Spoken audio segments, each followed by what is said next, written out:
আসসালামু আলাইকুম। কেমন আছেন সবাই? আশা করি সবাই অনেক ভালো আছেন। তো আজকে দেখতেই পারতেছেন আমার পেছনে যে ওয়াল রয়েছে একটা ঘর এটা। তো আপনাদেরকে অনেকদিন আগে একটা ভিডিও দিয়েছিলাম। ভিডিওর মধ্যে যখন আপনার ঘরের কাজ শুরু হয়েছিল তখন আপনাদেরকে এই ভিডিওটা দিয়েছিলাম। এটা হলো যে আমার ছোট ভাইয়ের স্বপ্নের বাড়ি সে করতেছে। তো এই স্বপ্নের বাড়ির মধ্যে আপনার এই কত টাকা খরচ হইতেছে এই বাড়ির করতে গিয়ে আপনার কয় হাজার ইট লাগছে, কয় ফুট বালু লাগছে, কয়টা সিমেন্ট লাগছে, কয় কেজি রড লাগছে, এটা আপনাদেরকে পুরাটা এই ভিডিওর মধ্যে তুলে ধরবো। অবশ্যই ভিডিওটা পুরাটা দেখবেন। ঘরটা কেমন হয়েছে, এই ঘরের সিস্টেমটা কেমন আপনাদেরকে দেখাচ্ছি। আমরা যদিও ছোটো ফ্যামিলি, এই জন্য আমরা এই ছোটো করে ঘর বানছি। যতটুকু সামর্থ্য আছে এতটুকুর মধ্যে আমরা এই ঘরটা করছি, যে আমার ছোটো ভাই করছে আর কি। তো আপনাদেরকে দেখাচ্ছি, আগে ঘরটা দেখাচ্ছি। আপনাদেরকে দেখাচ্ছি যে ঘরটা আপনার কীভাবে কোন সিস্টেমে বাঁধা হয়েছে। ওই যে দেখতেছেন আপনার ওই দিক দিয়ে ওই দিক দিয়ে একটা আপনার দরজা দিয়েছে, ওইটা এদিক দিয়ে আপনার রান্নাঘর হবে, তো এই জন্য দরজা দিয়েছে। আর ওই দিক দিয়ে দেখতেছেন এটার কী কয়, সানসেট বাড়ায়, সানসেট। এই যে এই দিক দিয়ে সানসেট দিয়েছে, ওই দিক দিয়ে একটা জ্বালানা আছে। আবার সামনের দরজা হলো এটা।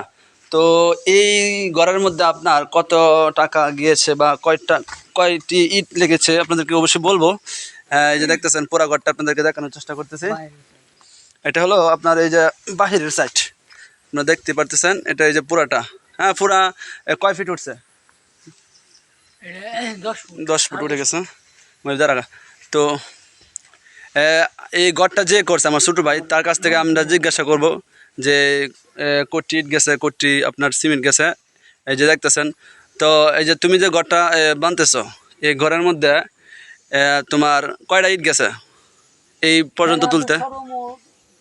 5,000 ইট গেছে। 5,000 ইট লাগছে পুরা ঘরের মধ্যে? 5,000 না, অল কমপ্লিট হয়েছে না? আর উঠবে না, উপরে উঠবে না? তো এই যে এই ঘর করতে সিমেন্ট কয়টা গেছে? সিমেন্ট লাগে 26 ব্যাগ। 26 ব্যাগ সিমেন্ট লাগছে না? আর এই রড কয় কেজি গেছে? এই যে রড দেখলাম যে রড দেওয়া হয়েছে, সব মিলে গেছে 43 কেজি আর হলো 22 45 75 কেজি গেছে না? আচ্ছা ঠিক আছে। তো এটার মধ্যে তোমার বালু কয় ফিট লাগছে? সাদা বালু লাগছে 100 ফুট লাগছে আর কি, আর 50 ফুট প্লাস্টার লাগে আর কি। লাল বালু কয় ফিট লাগছে? লাল বালু গেছে 50 ফুট। 50 ফিট না, ফুট। তো আপনাদেরকে আসলে হিসাব দিলাম, তা আপনারা অবশ্যই এই হিসাব মিলাইতে পারবেন। 5,000 ইট, আবার এই ঘরের লম্বা হলো 14 হাত না? 14 বাই 8.5 হাত।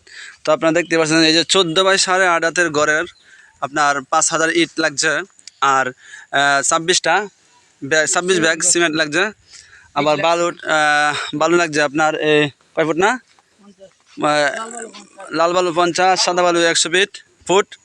তো এই হলো আপনার এই ঘরের খরচ। আরও আপনার কাজ রয়েছে আপনার, এই যে দেখতেছেন এই সেন্টারিংয়ের কাজ আছে, আপনার বালুর আপনার প্লাস্টারের কাজ আছে, আর কিছু লাগবে আপনার। সব মিলাই আপনার মোটামুটি ঘর 2 লাখ টাকা দিয়ে মনে কমপ্লিট হবে না?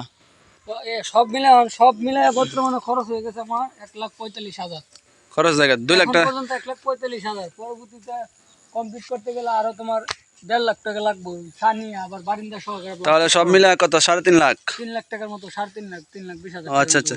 তো প্রিয় দর্শক, এই ছোট্ট একটা ঘর করার জন্য আসলে আপনি অনেক টাকা গিয়েছে, আরও যাবে। তো এই আসলে সবারই একটা স্বপ্ন থাকে, তারও একটা স্বপ্ন ছিল, আস্তে আস্তে বাস্তবায়ন হচ্ছে। সবাই দোয়া করবেন। তো এই ভিডিওটা যে যেখান থেকে দেখবেন সবাইকে ভিডিওটা শেয়ার করার জন্য অনুরোধ করব। আর প্রবাসী ভাইদের জন্য অন্তরস্থল থেকে ভালোবাসা রইল। সবাই ভালো থাকবেন। পরিশেষে আবারও এই ঘর যখন কমপ্লিট হবে আপনাদেরকে দেখাবো। তো সবাই ভালো থাকবেন, সুস্থ থাকবেন। আবারও পরবর্তী কোনো ভিডিওতে দেখা হবে ইনশাআল্লাহ। আসসালামু আলাইকুম ওয়া রাহমাতুল্লাহ।